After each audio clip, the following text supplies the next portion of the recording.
Bismillahirrahmanirrahim. Assalamualaikum warahmatullahi wabarakatuh. Perkenalkan, nama saya Siti Marisa, mahasiswi semester 1, Prodi Hukum Keluarga, Fakultas Hukum Syariah, Universitas Islam Negeri Sultan Haji Muhammad Idris Samarinda dengan NIM 2321508062.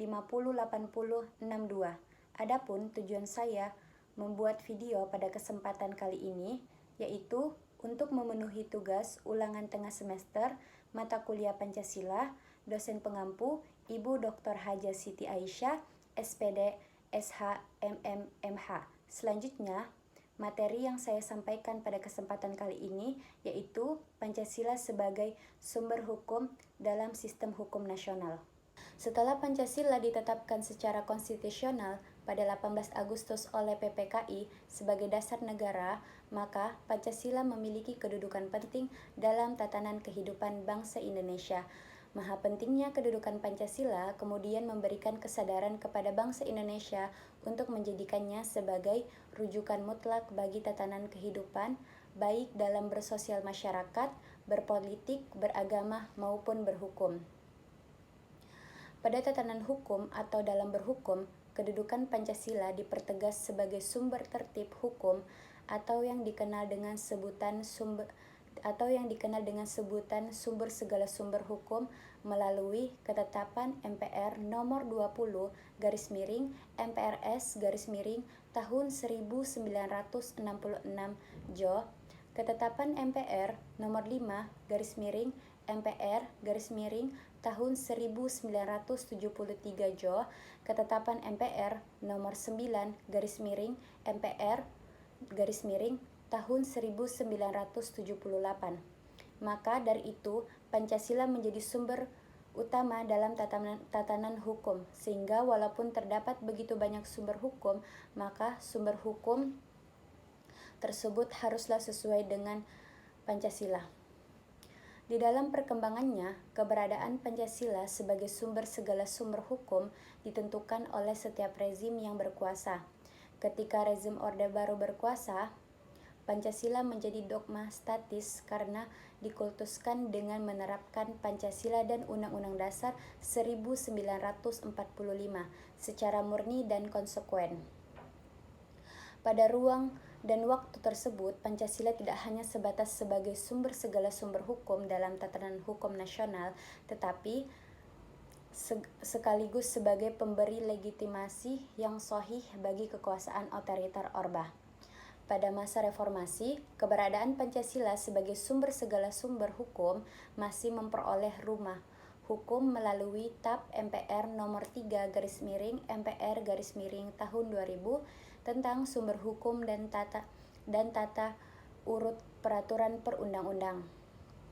Akan tetapi, dalam TAP MPR ini tidak lagi ditegaskan secara eksplisit tentang Pancasila sebagai sumber segala sumber hukum dalam sistem hukum nasional. Oleh sebab itu, dibuatlah Undang-Undang Nomor 10 Tahun 2004 tentang pembentukan peraturan perundang-undangan guna mempertegas kembali kedudukan Pancasila sebagai sumber segala sumber hukum. Namun, dalam hierarki peraturan perundang-undangan, menurut undang-undang ini, TAP MPR sebagai rumah hukum Pancasila dihilangkan. Karena itu, undang-undang tersebut kemudian diganti dengan Undang-Undang Nomor 12 Tahun 2011 yang mengatur tentang hal yang sama, Pasal 7 Ayat 1 Undang-Undang Nomor 12 Tahun 2011. TAP MPR kembali masukkan dalam hierarki peraturan perundang-undangan dan berkedudukan di bawah Undang-Undang 1945. Kehadiran Undang-Undang Nomor 12 Tahun 2011 ini menunjukkan Pancasila sebagai sumber tertib hukum penting untuk diberi legitimasi yuridis agar memenuhi unsur kepastian dalam sistem hukum. Pancasila sebagai sumber segala sumber hukum. Sumber hukum pada hakikatnya adalah tempat kita dapat menemukan dan menggali hukumnya. Sumber hukum menurut Zevenbruggen dapat dibagi menjadi sumber hukum material dan sumber hukum formil. Sumber hukum material merupakan tempat dari mana materi hukum itu diambil.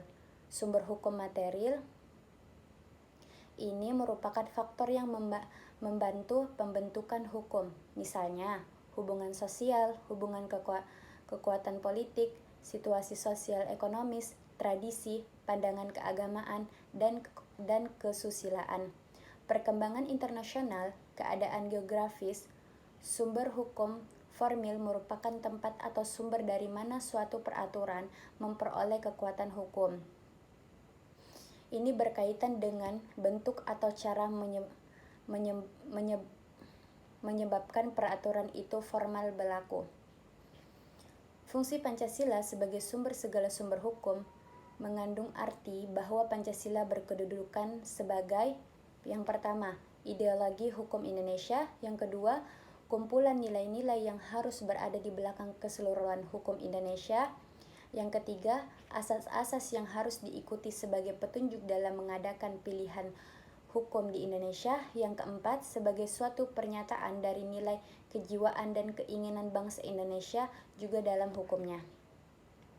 Keberadaan Pancasila sebagai sumber dari segala sumber hukum kemudian kembali dipertegas dalam ketetapan MPR nomor 3/MPR tahun 2000 tentang sumber hukum dan tata urutan peraturan perundang-undangan. Pasal 1 TAP MPR itu memuat 3 ayat. Yang pertama, sumber hukum adalah sumber yang dijadikan bahan untuk penyusunan peraturan perundang-undangan. Yang kedua, sumber hukum terdiri dari sumber hukum tertulis dan hukum tidak tertulis. Yang ketiga, sumber hukum dasar nasional adalah Pancasila sebagaimana tertulis dalam pembukuan Undang-Undang Dasar 1945, yaitu ketuhanan yang Maha Esa, kemanusiaan yang adil dan beradab, persatuan Indonesia, dan kerakyatan yang dipimpin oleh hikmah, kebijaksanaan dalam permusyawaratan perwakilan, serta dengan mewujudkan suatu keadilan bagi seluruh rakyat Indonesia dan batang tubuh Undang-Undang Dasar 1945.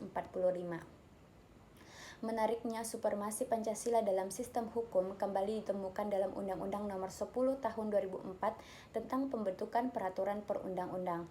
Pada pasal 2 Undang-Undang ini disebutkan, Pancasila merupakan sumber segala sumber hukum negara. Undang-undang tersebut kemudian diganti dengan Undang-Undang Nomor 12 Tahun 2011 yang mengatur tentang hal yang serupa. Pada pasal 2 undang-undang ini tetap menegaskan hal yang sama sebagaimana dalam Undang-Undang Nomor 10 Tahun 2004 bahwa Pancasila merupakan sumber segala sumber hukum negara. Dengan demikian, keberadaan Pancasila kembali menjadi supermenorm dalam sistem hukum negara Indonesia sehingga Pancasila sebagai suatu pandangan hidup, kesadaran dan cita-cita hukum maupun cita-cita moral bangsa terlegitimasi secara yuridis. Selanjutnya, menerapkan Pancasila sebagai sumber segala sumber hukum. Tergerusnya Pancasila sebagai sumber segala sumber hukum mengakibatkan Pancasila tidak lagi memiliki daya mengikat dalam sistem hukum nasional. Realitas berhukum yang jauh dari koridor norma dasar negara ini menyebabkan materi muatan hukum dan pelaksanaan hukum di Indonesia tidak menemukan suatu bentuk yang jelas, apalagi dengan adanya sikap-sikap resistensi terhadap Orba dan menguatnya pluralisme hukum menambah tidak beridentitasnya sistem hukum nasional. Berdasarkan uraian yang tadi saya sampaikan, dapat diperoleh suatu kesimpulan bahwa keberadaan Pancasila sebagai sumber segala sumber hukum dalam tatanan hukum nasional masih belum dapat diterapkan secara praksis. Pengaruh reformasi ternyata membantu status Pancasila dalam tatanan hukum mengalami ketergerusan. Hal ini dipengaruhi oleh 3 persoalan, yaitu pertama, adanya sikap resistensi terhadap Orba yang telah menjadikan Pancasila sebagai alat untuk melanggengkan kekuasaan dan melindungi pemerintahan otoriter. Kedua, menguatnya pluralisme hukum, yaitu menerapkan beragam sistem hukum yang mengakibatkan keberadaan Pancasila menjadi